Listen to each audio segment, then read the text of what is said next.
ആധുനിക മുസ്ലിം സമൂഹത്തെ സംബന്ധിച്ചിടത്തോളം ഏറ്റവും പ്രധാനപ്പെട്ട ഒരു പ്രതിസന്ധിയുടെ നടുവിലാണ് നാം ജീവിക്കുന്നത്.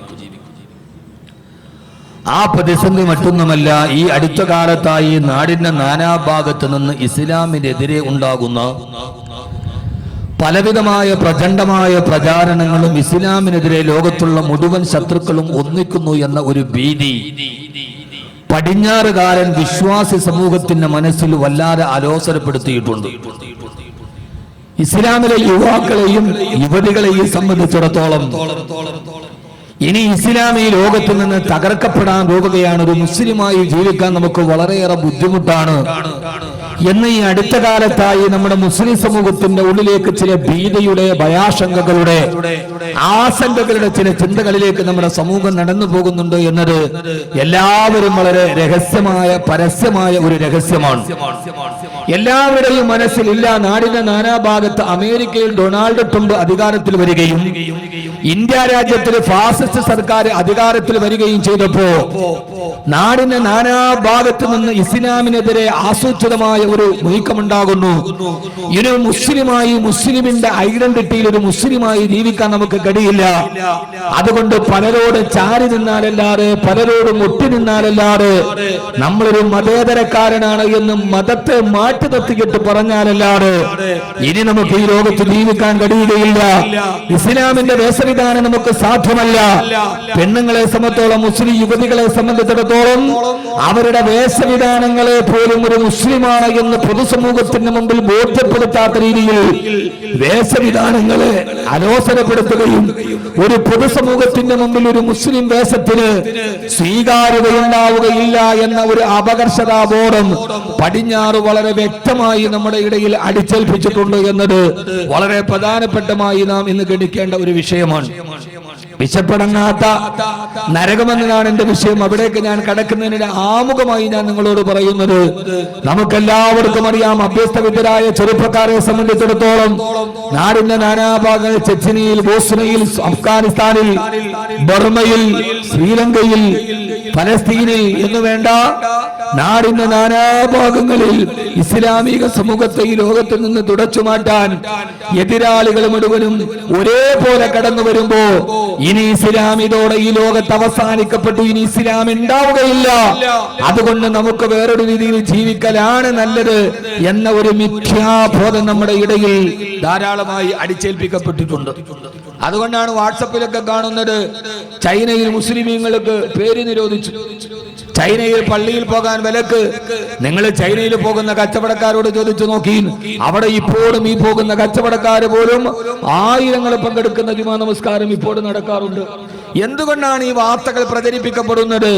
ഒരു സമൂഹത്തിന്റെ മുമ്പിൽ നമ്മൾ ഈ ലോകത്തൊന്നുമല്ലാതായി തീരുന്നു എന്ന ഒരു അപകർഷതാബോധമുണ്ടാക്കി അവരുടെ സംസ്കാരത്തിൽ നിന്ന് അവരെ മാറ്റി പടിഞ്ഞാറിന്റെ സംസ്കാരത്തിലേക്ക് ഇസ്ലാമിക സമൂഹത്തെ കൊണ്ടുപോവുക എന്നത് ഏറ്റവും പ്രധാനപ്പെട്ട ഒരു ദൗത്യമാണ് എന്ന് നാം തിരിച്ചറിയേണ്ടതുണ്ട്. കൃത്യമാണത്. നമ്മൾ പറയുന്നത് സിഡ്നിയിൽ അങ്ങനെ നടന്നു. ഈ അടുത്ത സമയത്ത് ജർമ്മനിയിൽ നിന്നൊരു ചെറുപ്പക്കാരൻ എന്നെ ഫോണിൽ വിളിച്ചു. അവൻ മലപ്പുറം വേങ്ങര സ്വദേശിയാണ്. ജർമ്മനിയിൽ പഠിക്കുന്നു, അതോടൊപ്പം ഒരു ജോലിയും ചെയ്യുന്നു. അവൻ എന്നോട് ചോദിച്ചു, ഉസ്താദേ നിങ്ങൾക്ക് ഇവിടെ ഒരു വാദന വരാം? അവൻ എന്റെ പൊന്നു മോനില്ല. അപ്പോ അവൻ അവിടുത്തെ സാഹചര്യം എന്നോട് പറഞ്ഞു. ഉസ്താദേ, ഞാൻ ചോദിച്ചു, മോനെ ജർമ്മനിയിലെ സാഹചര്യം എന്നാണ് ഇസ്ലാമിനെ സംബന്ധിച്ചോളം? ആ കുട്ടി പറഞ്ഞ മറുപടി, ഉസ്താദേ, ജർമ്മനിയിലെ ഓരോ പള്ളിയിൽ നിസ്കാരത്തിന് വേണ്ടി പോകുമ്പോ ളുഹർ നിസ്കാരത്തിനും അസ്ർ നമസ്കാരത്തിനും ശേഷം ഏറ്റവും കുറഞ്ഞത് 10 പേരെങ്കിലും, യൂറോപ്പിലെ ജർമ്മനിക്കാരായ 10 പേരെങ്കിലും ഇസ്ലാം സ്വീകരിക്കുവാൻ ഇമാമിന്റെ മുമ്പിൽ എത്തിയിട്ടുണ്ടാകും. ജർമ്മനിയിലെ ഓരോ പള്ളികളുടെ ഉള്ളിലും അമുസ്ലിമീങ്ങളായ ആളുകൾക്ക് ഇസ്ലാമിനെ കുറിച്ച് പഠിപ്പിക്കാനുള്ള വിശാലമായ ലൈബ്രറികൾ. ആ ലൈബ്രറികളിൽ വരുന്ന അമുസ്ലിമീങ്ങൾക്ക് സംശയ പരിഹാരം പറഞ്ഞു കൊടുക്കുന്ന വിശ്വസ്തരായ പണ്ഡിതന്മാർ ഇങ്ങനെ ജർമ്മനിയിലെ മുഴുവൻ മുസ്ലിം പള്ളികളിലും ഓരോ വക്കത്ത് കഴിയുമ്പോഴും 10-ൽ കുറയാത്ത ആളുകൾ ഇസ്ലാമിലേക്ക് കടന്നു വരുന്നുണ്ട് എന്ന് ആ ചെറുപ്പക്കാരൻ പറയുമ്പോ കേരളത്തിന്റെ ഇട്ടാവട്ടത്തിലിരുന്ന് നാം മനസ്സിലാക്കുന്നതല്ല ഇസ്ലാമിന്റെ വളർച്ചയെന്ന് മനസ്സിലാക്കുകയും പാശ്ചാത്യന്മാര് നമ്മുടെ ഇടയിൽ അടിച്ചേൽപ്പിച്ചു പോയ ഒരു ഭീതി, ആ ഭീതിയുടെ നടുവിലുള്ള ജീവിതത്തിൽ നിന്ന് മാറി അള്ളാഹുവിന്റെ വിശുദ്ധമായ ഇസ്ലാം നമ്മളോട് പറഞ്ഞു തരുന്ന പ്രതീക്ഷയുടെയും പ്രത്യാശയുടെയും ഒരു നടുവിലോട്ട് നടന്നു പോകുമ്പോഴാണ് നമ്മൾ യഥാർത്ഥ വിശ്വാസികളായി ഇസ്ലാമായി ജീവിക്കാൻ കഴിയുന്നത് എന്ന് നാം മനസ്സിലാക്കുക. എന്തിനാണ് നമ്മൾ ഇങ്ങനെ ഭയപ്പെടുന്നത്? നാടിന്റെ നാനാ ഭാഗത്ത് ഏതെങ്കിലും ഒരു വാർത്ത കേൾക്കുമ്പോ, റോഹിംഗ്യയുടെയോ ബർമയുടെയോ ഫലസ്തീനിന്റെയോ അഫ്ഗാനിന്റെയോ വാർത്ത കേൾക്കുമ്പോ ഇതോടെ ഇസ്ലാം അവസാനിച്ചു എന്ന് നമ്മൾ കരുതിക്കൊണ്ടിരിക്കുമ്പോ യഥാർത്ഥത്തിൽ എന്റെ പ്രിയപ്പെട്ട സഹോദരങ്ങളോട് പറയാനുള്ളത്, ഇതോടെ ഇസ്ലാമിന്റെ തകർച്ച വന്നു എന്ന് പാശ്ചാത്യൻ അടിച്ചേൽപ്പിച്ചു പോയ ഒരു മാറാല കൊള്ളിൽ നാം ജീവിച്ചിരിക്കുമ്പോ നിങ്ങൾക്കറിയുമോ എന്നെനിക്കറിയില്ല, ആദരവായ പ്രവാചകൻ നബി മുഹമ്മദ് മുസ്തഫ, പോരാ ഹബീബായ നബി മുഹമ്മദ് മുസ്തഫ സല്ലല്ലാഹു അലൈഹി വസല്ലമ നാടിന്റെ നാനാഭാഗത്തുനിന്ന് റോമയും പേർഷ്യയും കിസ്രയും കൈസറും അടക്കമുള്ള എല്ലാ ശത്രുക്കളും അല്ലാഹുവിന്റെ പ്രവാചകൻ കൊണ്ടുവന്ന വെള്ളി വെളിച്ചത്തെ ഊതിക്കെടുത്താൻ മദീനയിലേക്ക് അഹ്സാബ് യുദ്ധം നടക്കാൻ പോകവേ ഖന്തക്ക് കൊടുക്കാൻ മദീന എന്ന് പറയുന്ന ഇസ്ലാമിന്റെ തലസ്ഥാന നഗരിക്ക് പ്രതിരോധത്തിന്റെ കനൽ നാമ്പുകൾ തീർക്കാൻ അല്ലാഹുവിന്റെ പ്രവാചകനും അനുയായികളും നാടിന്റെ നാനാഭാഗത്തുനിന്ന് ശത്രുക്കൾ ഒരുമിച്ചൊരേ മനസ്സോടെ തങ്ങളെ തകർക്കാൻ വേണ്ടി വരുന്നു എന്ന ദുരന്തത്തിന്റെ നടുവ് അല്ലാഹുവിന്റെ പ്രവാചകൻ അനുയായികളെ ഖന്തക്കിൽ കുടി കുടിച്ചുകൊണ്ടിരിക്കവേ പട്ടിണി കാരണത്താൽ എഴുന്നേറ്റ് നിൽക്കാൻ കഴിയാതെ വയറ്റിലെ കരിങ്കല്ലുകൾ കെട്ടിവെച്ച്. എന്തിനാണ് വയറ്റിലെ കരിങ്കല്ല് കെട്ടിവെച്ചത്? വയറൊട്ടൊരു കാരണത്താൽ നിവർന്നു നിൽക്കാൻ കഴിയാതെ കൂനി നിന്നാൽ എതിരാളി താൻ ദൗർബല്യമുള്ളവനാണെന്ന് മനസ്സിലാക്കുമല്ലോ എന്ന് കരുതി എതിരാളിയുടെ മുമ്പിൽ എനിക്ക് ആരോഗ്യമുണ്ടെന്ന് തെളിയിക്കാൻ നടുവളഞ്ഞു പോകാതിരിക്കാൻ തങ്ങളുടെ വയറുകളിൽ കരിങ്കല്ല് കെട്ടിവെച്ചിട്ട് ഇരുമ്പായുധമെടുത്ത് കിടങ്ങു കുടിക്കേ പാറക്കെട്ടിലേക്ക് ഇരുമ്പായുധം എടുത്ത് പൊക്കാൻ കഴിവില്ലാതെ പ്രിയപ്പെട്ട നേതാവിന്റെ അടുക്കിലേക്ക് വന്ന് യാ റസൂലല്ലാഹ് യാ ഹബീബല്ലാഹ്,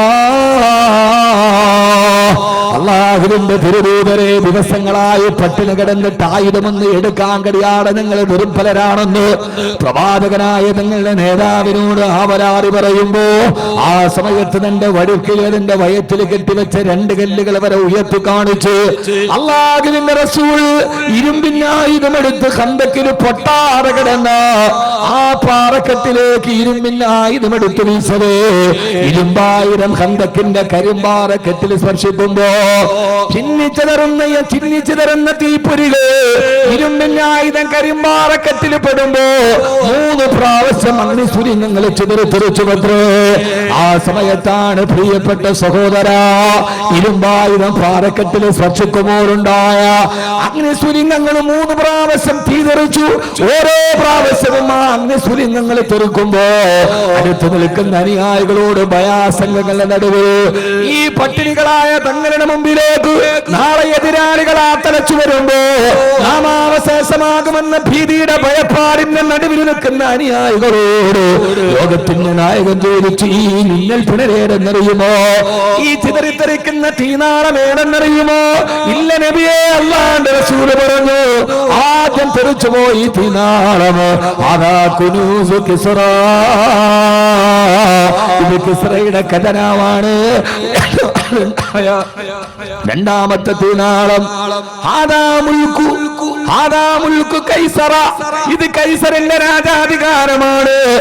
മൂന്നാമത് തെളിച്ചു പോയത് പേർഷ്യയുടെ അധികാരമാണ്. പട്ടിണി പാവങ്ങളായി നിമിർന്നു നിൽക്കാൻ കഴിയാത്ത ഒരു ജനതയോട് ഖന്തക്കിന്റെ കുടിയിലെ ഭയത്തിന്റെ നടുവിൽ നിന്നിട്ടാണ് അല്ലാഹുവിന്റെ റസൂൽ പ്രത്യാശയുടെ വർത്തമാനം പറഞ്ഞു കൊടുത്തത്. എന്റെ പ്രിയപ്പെട്ട സ്വഹാബാ, മലവെള്ളപ്പാച്ചിൽ പോലെ ആഞ്ഞു വരുന്ന ശത്രു സമൂഹത്തിന്റെ മുമ്പിൽ നിന്ന് എഴുന്നേറ്റ് നിവർന്നു നിൽക്കാൻ കഴിയാത്ത ബലഹീനരായ അനുയായികളോട് ഇല്ല ഇല്ല, പേർഷ്യ നമ്മുടെ കാൽച്ചുവട്ടിലാണ്, കിസ്റ നമ്മുടെ കാൽച്ചുവട്ടിലാണ്, ഈ ലോകം മുഴുവനും ഇസ്ലാമിന്റെ വെന്നിക്കൊടിയുടെ താടയാണെന്ന് ശുഭാപ്തി വിശ്വാസത്തിന്റെ വൃത്താന്തം പറഞ്ഞു കൊടുത്ത ആദരവായ പ്രവാചകൻ നബി മുഹമ്മദ് മുസ്തഫ സല്ലല്ലാഹു അലൈഹി വസല്ലമ. അതുകൊണ്ട് സഹോദരങ്ങളെ, നിരാശപ്പെടാനല്ല, പ്രയാസങ്ങളുടെ നടുവിൽ പോയി ഒളിച്ചിരിക്കാനല്ല, ഇതോടെ തീർന്നെന്ന് കരുതിയിട്ട് വേറൊന്നിലേക്ക് നടന്നു പോകാനല്ല, നമ്മൾ പ്രതീക്ഷയോടെ കാത്തിരിക്കുന്നവരാണ്. ഏത് കാത്തിരിപ്പിന്? കിസ്റയുടെ തകർച്ചയെ, പേർഷ്യയുടെ തകർച്ചയെ. ആ തകർച്ച അല്ലാഹുവിന്റെ റസൂലിന്റെ സഹാബത്തിന് മുമ്പിൽ അല്ലാഹു കാണിച്ചു കൊടുത്തിട്ടുണ്ടെങ്കിൽ നമ്മൾ ലോക മുസ്ലിമീങ്ങളെ പ്രതീക്ഷിക്കുകയാണ്. ഏറ്റവും വലിയ നന്മയുടെ കാലഘട്ടത്ത് ഇസ്ലാമീ ലോകത്ത് വെള്ളി വെളിച്ചത്തിന്റെ ചാച്ചുരമായ മുഖങ്ങൾ തുറക്കുന്ന ഇസ്ലാമിന്റെ ശോഭനച്ചായ ഒരു ലോകം കടന്നു പോകുന്ന ഒരു കാലഘട്ടത്ത് അല്ലാഹുവിന്റെ റസൂൽ പ്രതീക്ഷിക്കാൻ പറഞ്ഞവരാണ് നമ്മൾ. ഒന്നുമല്ലെങ്കിലും നമ്മൾ കാത്തിരിക്കുന്നത് ഏത് കാലത്തെയാണ്? ഈ ലോകം മുഴുവനും ഇസ്ലാമിന്റെ വെളിച്ചത്തിലോട്ട് കടന്നു പോകുന്ന ലോകചരിത്രത്തിലെ ഉജ്ജ്വലമായ ചരിത്രമായ ദിമഷ്ക് പള്ളിയുടെ വെള്ളമിനാരത്തിൽ ഇറങ്ങി വരുന്ന ബഹുമാനപ്പെട്ട നസൂൽ ഈസാ നബി അലൈഹിസ്സലാത്തു വസ്സലാം വരുന്ന രംഗത്ത് ലോകത്തിന്റെ ചുവരെടുത്തുകളെ ഇസ്ലാമിനടുക്കലേക്ക് വളർന്നു വരുന്ന അല്ലാഹുവിന്റെ റസൂലിന്റെ പ്രഖ്യാപനത്തെ കാത്തിരിക്കുന്നവരാണ് നമ്മൾ. ഈസാ നബി വരുന്ന രംഗത്ത് ഏതുവരെ ഹബീബായ നബി മുഹമ്മദ് മുസ്തഫ ഉറക്കപ്പറ ആദരവായ പ്രവാചകൻ നബി മുഹമ്മദ് മുസ്തഫ സല്ലല്ലാഹു അലൈഹി വസല്ലം പറഞ്ഞത്, ഈസാ നബി ലോകത്തോട്ട് കടന്നു വരുമ്പോ ഇസ്ലാമിന്റെ വെളിച്ചം ഈ ഭൂഖണ്ഡം മുഴുവനും, അഖിലലോക ഭൂഖണ്ഡം മുഴുവനും ഇസ്ലാമിന്റെ വെളിച്ചം വിതറി. അന്ന് ആകാശത്തോട് മഴ പെയ്യാൻ പറഞ്ഞാൽ ആകാശം മഴ പെയ്യിപ്പിക്കുമത്രേ. മഴ വേണോ ആകാശത്തോട് പറഞ്ഞാൽ മതി. ഈസാ നബിയുടെ കാലഘട്ടം എത്തുമ്പോ ആകാശം മഴ പെയ്യിപ്പിക്കുമത്രേ. ആ മഴത്തുള്ളി ഭൂമിയിലേക്ക് വന്ന് വീണാൽ ലോകം മുഴുവൻ സസ്യശ്യാമളമായി കായ്കനികൾ കൊണ്ട് ലോകം നിറയുമത്രേ.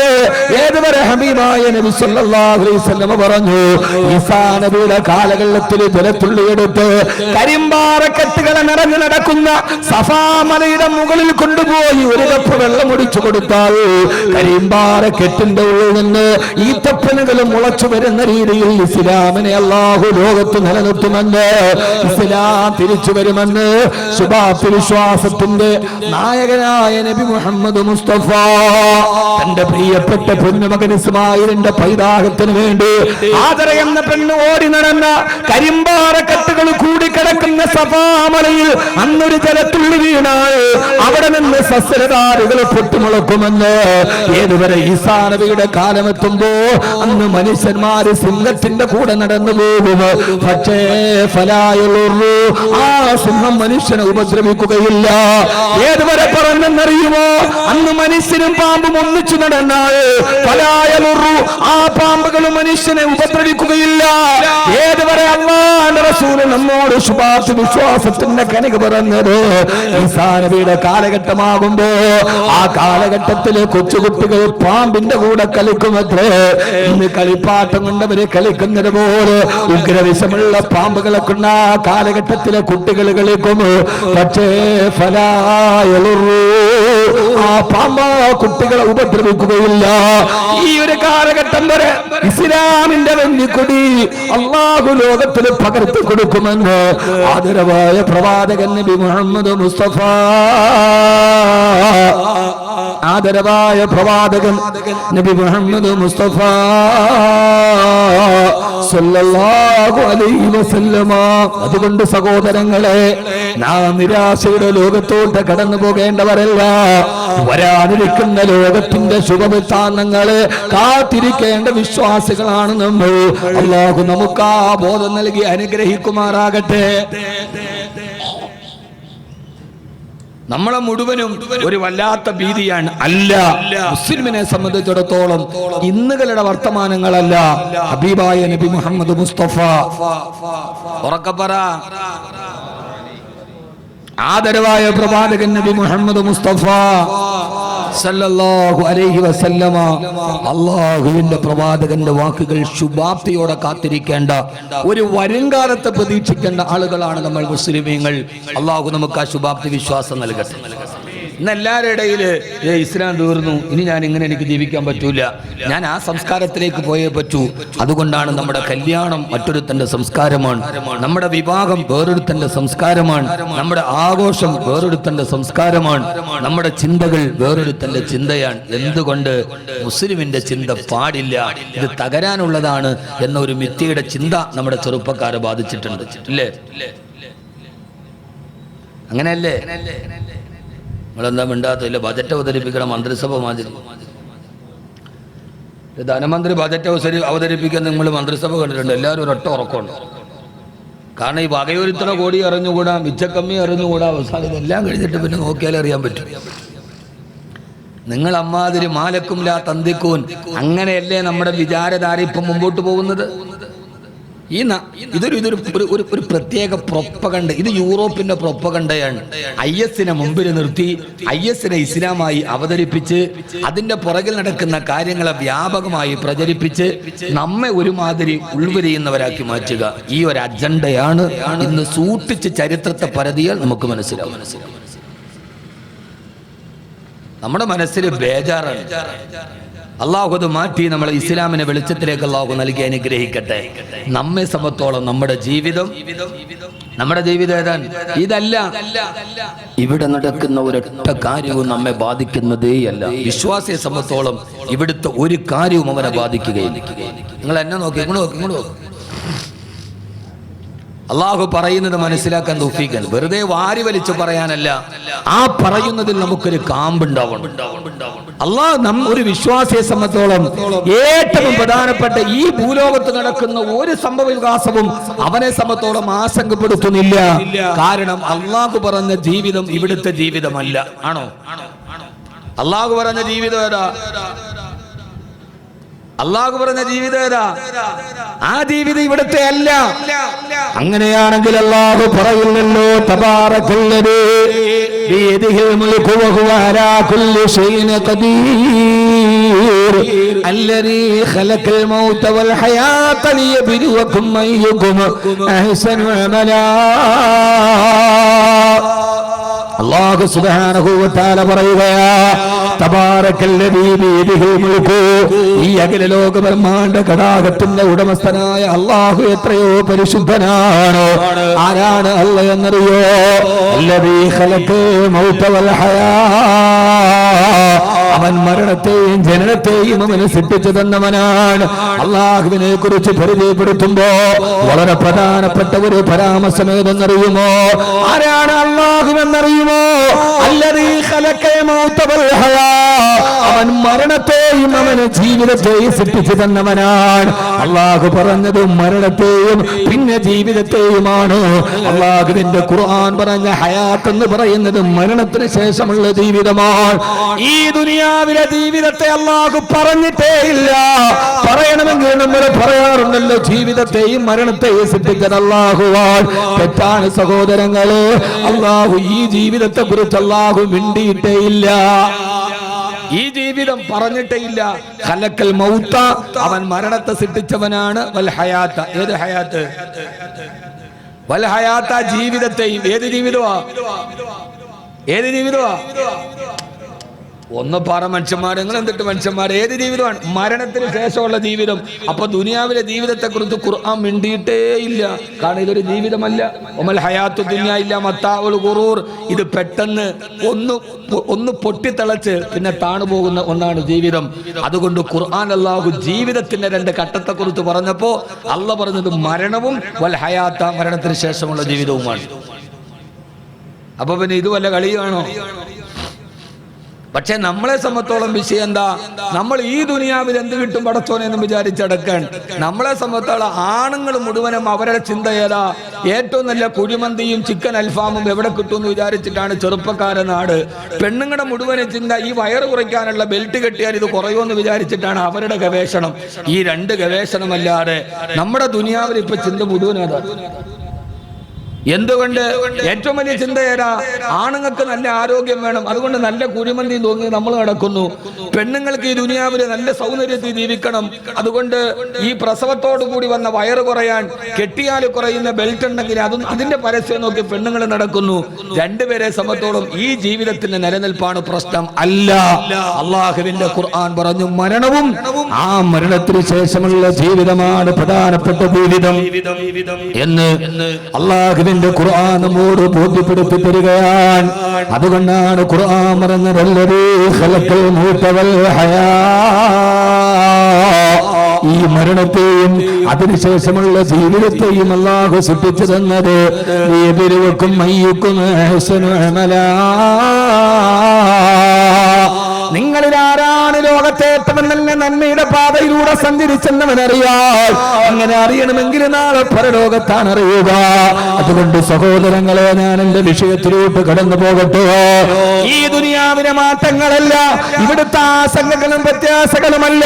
നാളെ പരലോകത്ത് പടച്ചിറപ്പിന് മുമ്പിൽ പോയി നിൽക്കുമ്പോ അല്ലാഹുവേ ലിയബ്ലുവക്കും അയ്യുക്കും അഹ്സനു അമലാ. ഈ ഭൂമിയുടെ ജീവിതത്തിലെ സൽപ്പാണ്ടാവിലൂടെ നടന്നവരാരെന്നറിയാൻ. അതിനാണ് ഞാൻ മരണശേഷമുള്ള ജീവിതം നൽകിയത്. ആ മരണശേഷമുള്ള ജീവിതം ഏതെന്നറിയുമോ?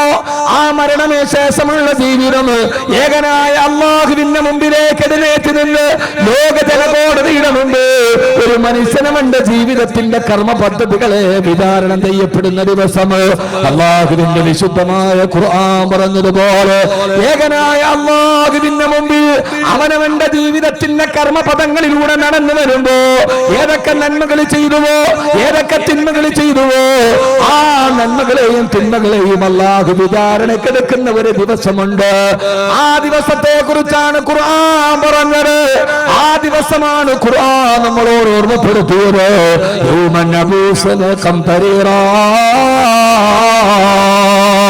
ലോക ജനകോടികൾ അല്ലാഹുവിന്റെ മുമ്പിൽ നിൽക്കുന്ന ദിവസം. ഈ ഭൗതികമായ ലോകത്തിന്റെ 60-70 വർഷത്തെ ജീവിതത്തെ അല്ലാഹു വിചാരണ ചെയ്യുന്ന ദിവസം. ആ വിചാരണ ചെയ്യുന്ന ദിവസമാണ്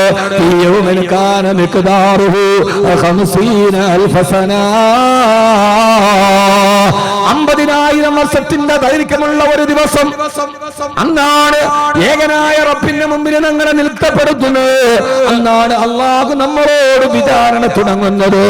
ആ വിചാരണയെ കുറിച്ച് ഖുർആൻ അടിവരയിട്ട് പറയുന്നത് ഇങ്ങനെയാണ്: വൗദിഅൽ കിതാബു ഫതറൽ മുജ്രിമീന മുശ്രികീന മിമ്മാ ഫീഹി യഖൂലൂന യാ വൈലതനാ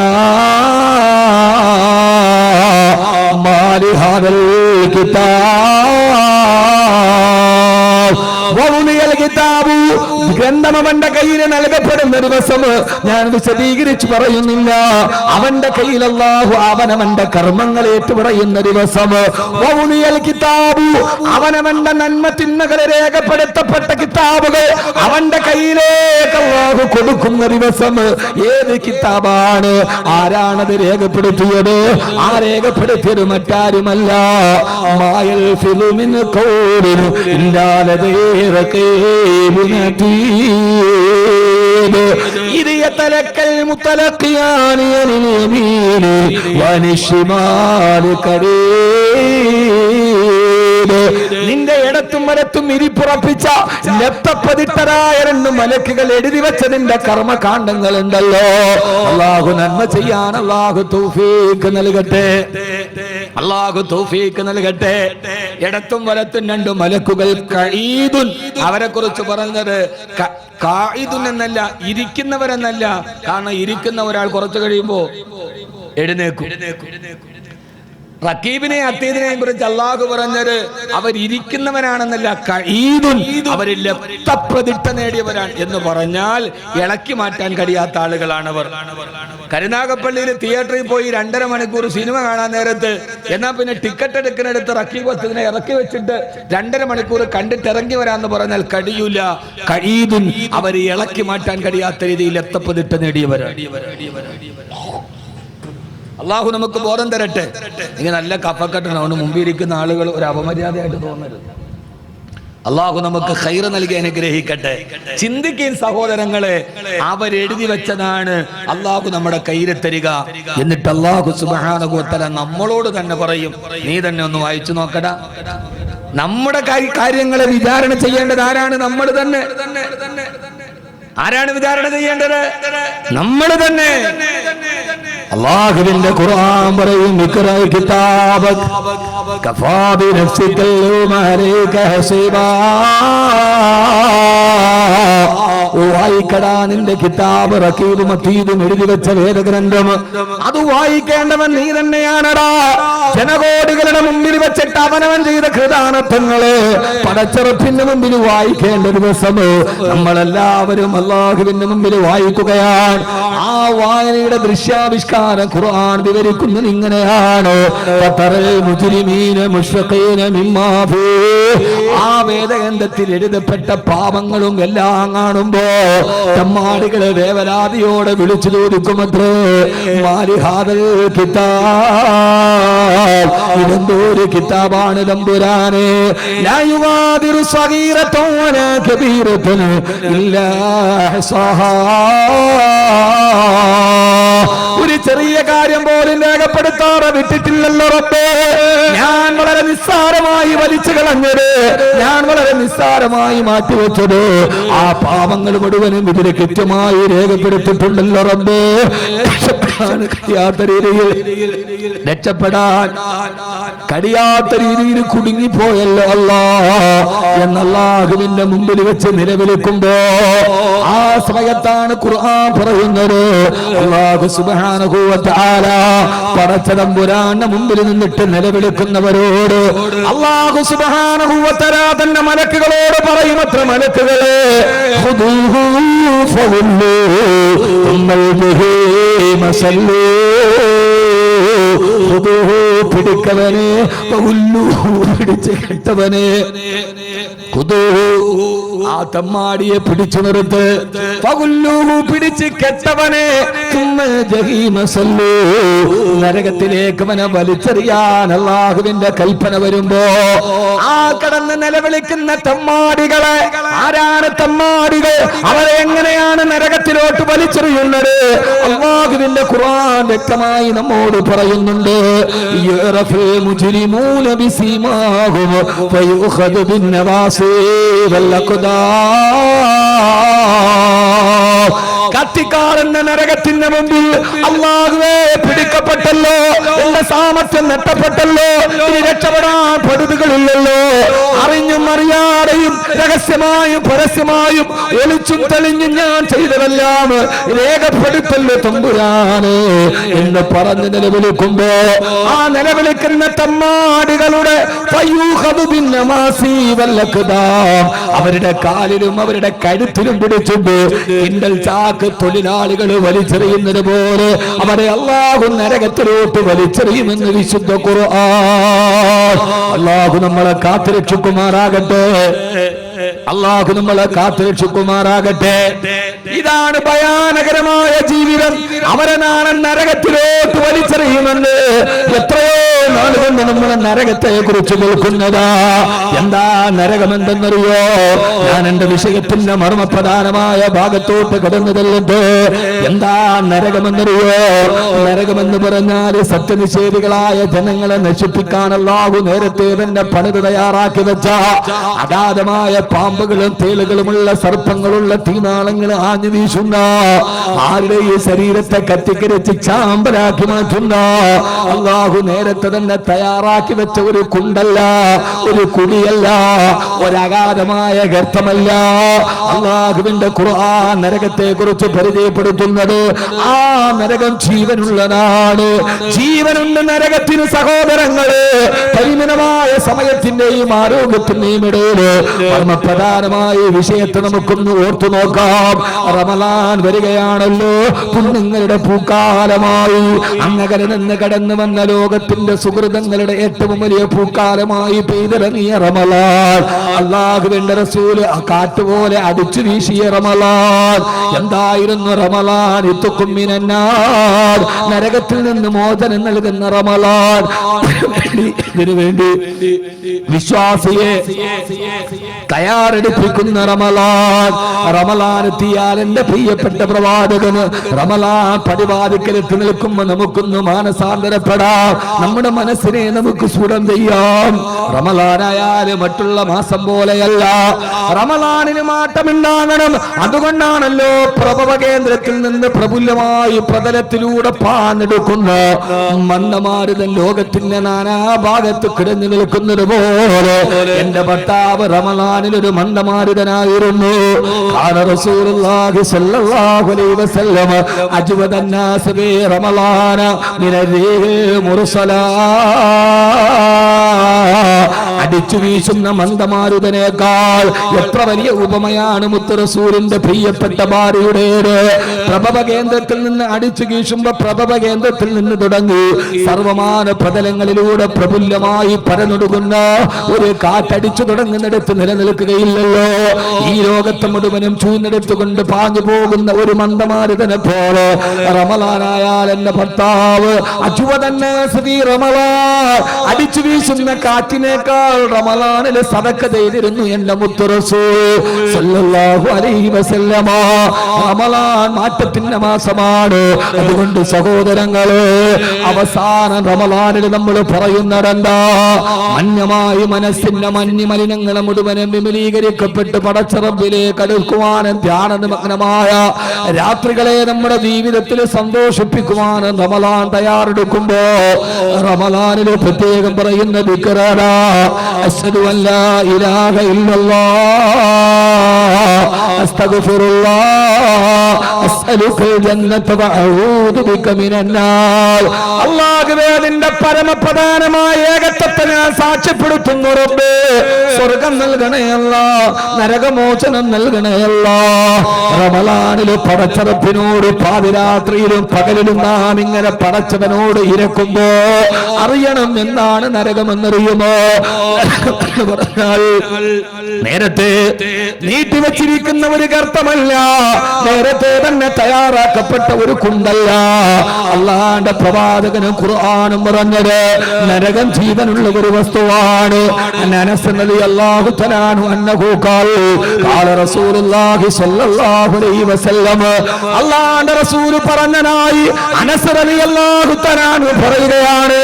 അനസ് റളിയല്ലാഹു അൻഹു രേഖപ്പെടുത്തുന്ന ഹദീസിൽ കാണാം, തഖറുജു മിനന്നാരി ഉനുഖുനി യൗമൽ ഖിയാമ. നാളെ നരകത്തിൽ നിന്നൊരു തല ഇങ്ങനെ പ്രത്യക്ഷപ്പെടുവരുമത്രേ.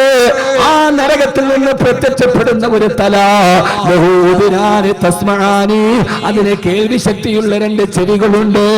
വലഹു ഐനാനി തുബ്സിറാനി, അതിനെ കാണാൻ കഴിയുന്ന രണ്ട് കണ്ണുകളുണ്ട്. വലിസാനുനി യൻദിഖു ബിഹി, സംസാരിക്കാൻ കഴിവുള്ള ഒരു നാവുമുണ്ടതിന്. നരകത്തിൽ നിന്ന് വരുന്നതിനെല്ലാം കണ്ണുണ്ടത്രേ, അതിന് കാതുണ്ടത്രേ, അതിന് ചെവിയുണ്ടത്രേ, അതിന് നാവുകളുണ്ടത്രേ. ആ നടന്നു വരുന്ന എഴുന്നേറ്റ് വരുന്ന ആ വലിയ ഒരു തല വിളിച്ചു ചോദിക്കുമത്രേ, അയ്നൽ ജബ്ബാറുൽ മുത്തകബ്ബിറൂ, ഏകാധിപതികളായ സ്വേച്ഛാധിപതികൾ എവിടെ? നാളെ നരകത്തിൽ എഴുന്നേറ്റ് വരുന്നവൻ ആദ്യം ചോദിക്കുന്നത്, മൂന്ന് പേരെ തേടിയിട്ടാണ് ഞാൻ വന്നത്. എവിടെ സ്വേച്ഛാധിപതികളായ അഹങ്കാരികൾ എവിടെ? ഇറാഖിന്റെ മണ്ണിൽ കൊന്നെടുക്കുന്നവർ, ചെച്ചിനയിലെ തകർത്തെറിയുന്നവർ, ബർമയിലെ പാവപ്പെട്ട നിരപരാധികളായ മുസ്ലിമീങ്ങളെ കത്തിക്കരിച്ച് ചാമ്പലാക്കി ആ പച്ചമാംസത്തിന്റെ രൂപകണ്ഠത്തിൽ കൈയടിച്ച് തുമ്മാതെ നൃത്തം ചവിട്ടുന്നവര്, ഏകാധിപതികളെ, ലോകം നിങ്ങൾക്ക് മാപ്പ് തരില്ല.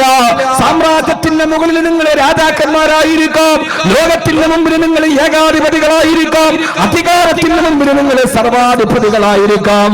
പക്ഷേ എന്റെ പടച്ചറപ്പിന്റെ മുമ്പിൽ നിങ്ങൾ പ്രതികളാണ്. നിങ്ങൾ ആ പ്രതിക്കൂട്ടിൽ നിന്ന് രക്ഷപ്പെടുകയില്ല. നാളെ നരകത്തിന്റെ തീനാളത്തിൽ നിന്ന് എഴുന്നേറ്റ് വരുന്ന ആ തലയുടെ ആദ്യത്തെ ചോദ്യം, അയ്നൽ ജബ്ബാറുൽ മുത്തകബ്ബിറൂ, എവിടെ പാവപ്പെട്ടവന്റെ തേങ്ങലുകളെ അടിച്ചുടുക്കിയിട്ട് പാവപ്പെട്ടവന്റെ ശിരസറ്റ സിംഹാസനം പണിതവരെവിടെ? പാവപ്പെട്ടവന്റെ മൃതദേഹത്തിന്റെ മുമ്പിൽ അധികാരത്തിന്റെ പൊയ്ക്കാലുകൾ എഴുന്നേൽപ്പിച്ചു വെച്ചവരെവിടെ? അതുകൊണ്ട് സ്വേച്ഛാധിപതികളോട് കാലം മാപ്പ് തരില്ല. അതുകൊണ്ട് കൊടിഞ്ഞീര ഫൈസല് റിയാസ് മുസ്ലിയാരോട്, കൊടിഞ്ഞീര ഫൈസലിനോട് നിങ്ങളുടെ രക്തത്തിനാരും വില കൽപ്പിച്ചിട്ടില്ലെന്ന് ഇല്ല സഹോദരങ്ങളെ, ഇല്ല. ആ രക്തത്തിന് വില കൽപ്പിക്കുന്ന ഒരു കാലമുണ്ട്. ആ കാലം ഏതെന്നറിയുമോ?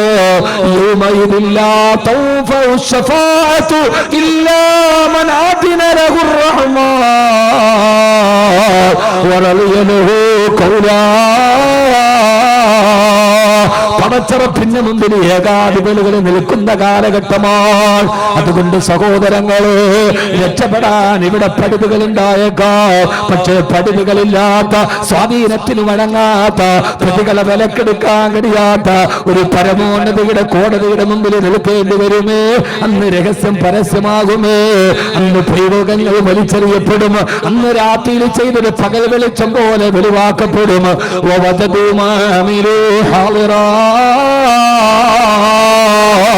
എല്ലാവരുടെയും പൊയ്മുഖങ്ങളെ വലിച്ചെറിയപ്പെടുന്ന ദിവസം. അന്ന് നരകത്തെ കുറിച്ച് അല്ലാഹുവിന്റെ റസൂൽ പറഞ്ഞത്, കാണാൻ കണ്ണുകളുള്ള, കേൾക്കാൻ ചെവികളുള്ള, നാവ് കൊണ്ട് സംസാരിക്കാൻ കഴിയുന്ന ജീവനുള്ളതാണ് നരകമത്രേ. രണ്ടാമത്തെ തെളിവ് പറഞ്ഞു തരാം. രണ്ടാമത്തെ തെളിവ് ഏതെന്നറിയുമോ? ആ തെളിവ് മറ്റൊന്നുമല്ല, ഹബീബായ റസൂലുള്ളാഹി സ്വല്ലല്ലാഹു അലൈഹി വസല്ലം പറഞ്ഞതായി അബൂ മൂസൽ അശ്അരി റളിയല്ലാഹു അൻഹു റിവായത്ത് ചെയ്യുന്ന ഒരു ഹദീസിൽ കാണാം, നരകത്തിന്റെ രണ്ട് ഭാഗങ്ങൾ തമ്മിൽ അല്ലാഹുവിനോട് ആവരാതി പറയുമത്രേ. കേൾക്കണേ പെങ്ങളെ, നരകത്തിന്റെ രണ്ട് ഭാഗങ്ങൾ തമ്മിൽ ആവരാതി പറയുമത്രേ. ഒരു ഭാഗം അല്ലാഹുവിനോട് പറയും, അല്ലാഹുവേ, എന്റെ നേരെ എതിർഭാഗത്തുള്ള നരകത്തിന്റെ എന്റെ നേരെ എതിർഭാഗത്തുള്ള നരകത്തിൽ നിന്ന് അടിക്കുന്ന ചൂട് എനിക്ക് സഹിക്കാൻ കഴിയുന്നില്ല അല്ലാഹ്. നരകം അല്ലാഹുവിനോട് പറയുമത്രേ, അല്ലാഹുവേ, എന്റെ ചൂട് എനിക്ക് സഹിക്കാൻ കഴിയുന്നില്ല റബ്ബേ. മറുഭാഗത്തു നിന്നുള്ള ചൂട് എന്റെ ഈ ഭാഗത്തടിക്കുമ്പോൾ എനിക്ക് സഹിക്കാൻ കഴിയുന്നില്ല അല്ലാഹ്. ചിന്തിക്കുന്ന ചെറുപ്പക്കാരാ, നരകത്തിന്റെ ചൂടിനെ നരകത്തിന് തന്നെ സഹിക്കാൻ കഴിയില്ലെങ്കിൽ ഖുർആൻ ചോദിച്ചത് പ്രസക്തമല്ലേ?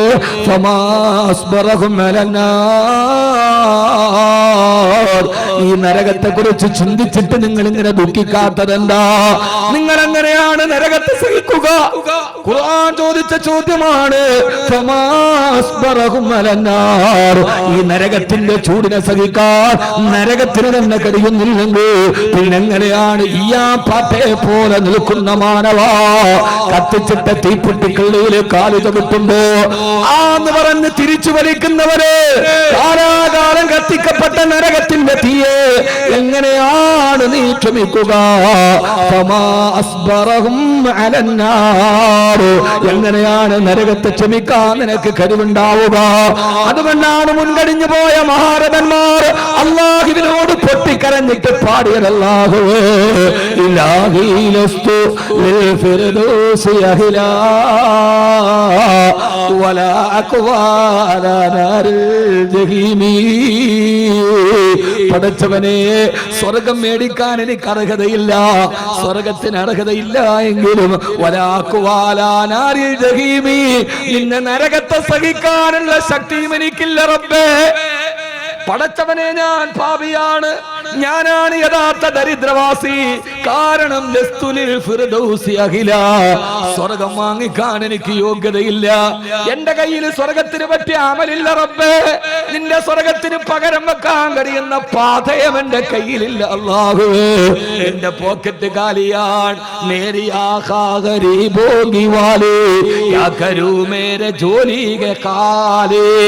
എന്റെ പോക്കറ്റിലൊന്നുമില്ല, എന്റെ പോക്കറ്റ് കാലിയാണ്.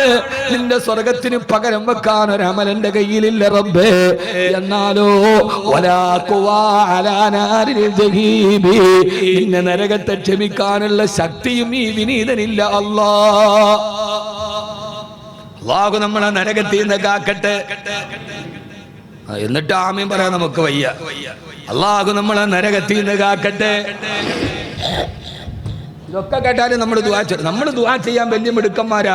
രാത്രി മുഴുവനും ദുആ, പടച്ചോനെ ദാരിദ്ര്യത്തിൽ നിന്ന് കാക്കണേ അല്ലാഹുവേ, ദാരിദ്ര്യം വരുത്തല്ലേ അല്ലാഹു. ഇതാണ് രാത്രിയിലത്തെ ദുആ. പകല് മുഴുവനും റേഷൻ കാർഡ് BPL ആക്കാനുള്ള ഓട്ടവും. ഇത് രണ്ടും കൂടെ എങ്ങനെ ശരിയാവുക? രാത്രിയിലെ ദുആ ദാരിദ്ര്യം വരുത്തല്ലേ, പകലിലെ ഓട്ടം റേഷൻ കാർഡ് ദാരിദ്ര്യക്ക് താഴെയാക്കാൻ. BPL എന്ന് പറഞ്ഞാൽ BPL കാരാണ്, നീ പരമദരിദ്രനാണെന്നാണ് അർത്ഥം. ഇത് രണ്ടും കൂടെ എങ്ങനെ ശരിയാവുക? അള്ളാഹു നമുക്ക് നരകത്തിൽ നിന്ന് മോചനം നൽകട്ടെ. നരകത്തിന് പോലും സഹിക്കാൻ കഴിയാത്തതാണ് നരകത്തിന്റെ ചൂട്. അങ്ങനെ നരകമല്ലാഹുവിനോട് ആവരാതി പറഞ്ഞപ്പോ അല്ലാഹു നരകത്തിന് അനുമതി കൊടുത്തു. പത്ര നരകമേ, നിന്റെ ഈ ചൂട് നിനക്ക് സഹിക്കാൻ കഴിയുന്നില്ലെങ്കിൽ വല്ലപ്പോഴും ഒരു പ്രാവശ്യം നിന്റെ ഈ ചൂടിന് നീ ഒന്ന് വെളിയിലേക്ക് നിശ്വസിച്ച് കളഞ്ഞോ നരകമേ. നിന്റെ ചൂട് നിനക്കുള്ളിൽ തട്ടി നിൽക്കുമ്പോ, നമ്മൾ പറയല്ലോ റൂമിൽ വല്ലാതെ കാറ്റിങ്ങനെ തട്ടുന്നത് ചൂടാണ്. അപ്പൊ നമ്മൾ എന്ത് ചെയ്യും? ജനൽ തുറക്കും. അപ്പൊ ആ ചൂട് കാറ്റ് വെളിയിലേക്ക് ഒരു ചെറിയ ആശ്വാസം ഉണ്ടാകും. ചൂട് മുഴുവനായിട്ട് അങ്ങ് പോവില്ല. വല്ലാതെ ചൂട് കെട്ടി നിൽക്കുമ്പോൾ നമ്മൾ പറയും, ഓ എന്തോ ഒരു ചൂട്, ആ ജനലൊന്ന് തുറക്കി. അപ്പൊ ജനല് തുറക്കും. അപ്പൊ ഒരല്പ ആശ്വാസം ഉണ്ടാവും, അല്ലേ? അങ്ങനെയല്ലേ?